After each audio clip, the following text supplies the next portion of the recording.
Today, Steven Crowder released a video complaining about the offer sheet that he received from the Daily Wire.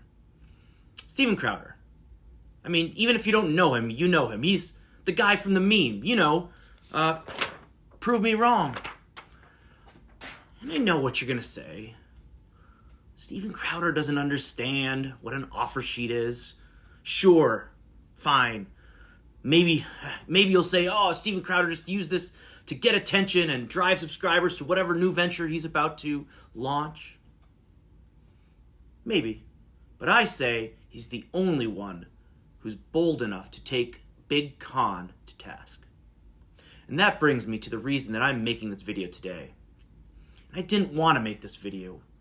I hate that I'm in this position. But it's time for us to take on Big Pod. No, not John Podhoritz. Big Podcast. Big Pod is short for Big Podcast.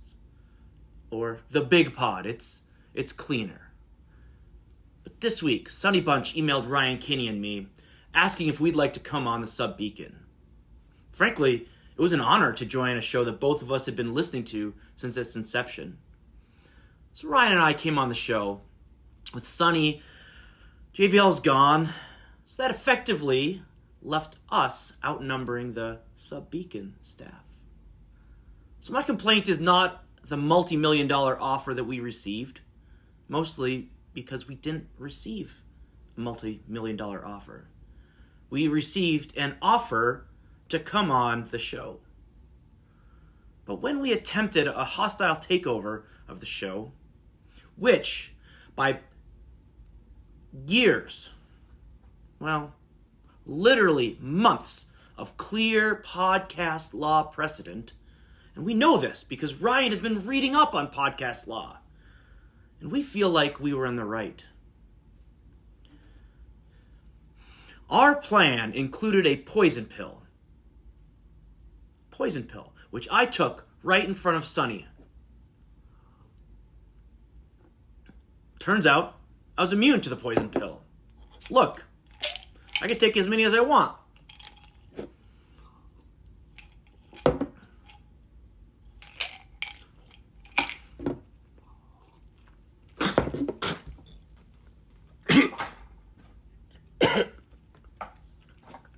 Excuse me.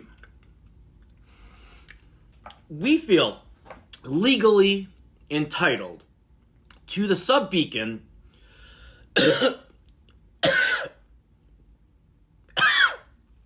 and its constituent parts,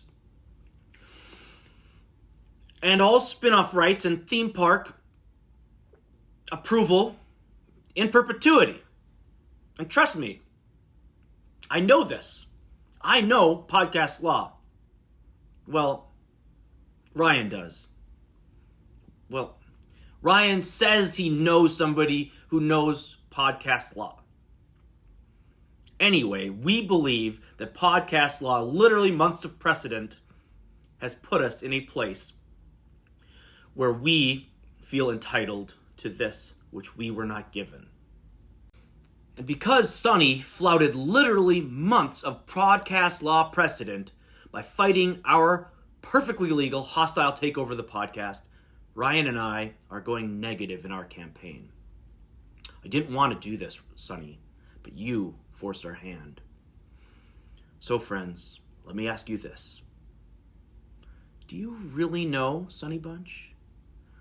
Does he even think the Empire is good? Here is Sonny Bunch doing a hit on NBC. You can see he is wearing an Empire pin.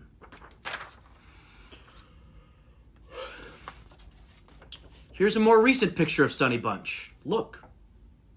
Lapel, perfectly clean. No Empire pin. How about Jonathan Last? I think his record as a girls basketball coach speaks for itself. Jonathan Last, not the right coach, not the right podcast host. Is it possible that I'm not immune to the poison pill? Anyway, Vic Mattis. He's not even on the show anymore. Coincidence? I don't think so. Listen, I had more thoughts, but I'm getting very sleepy. You get the point. Listen to the show tomorrow when it comes out on your own. Like, subscribe, Patreon. Good night.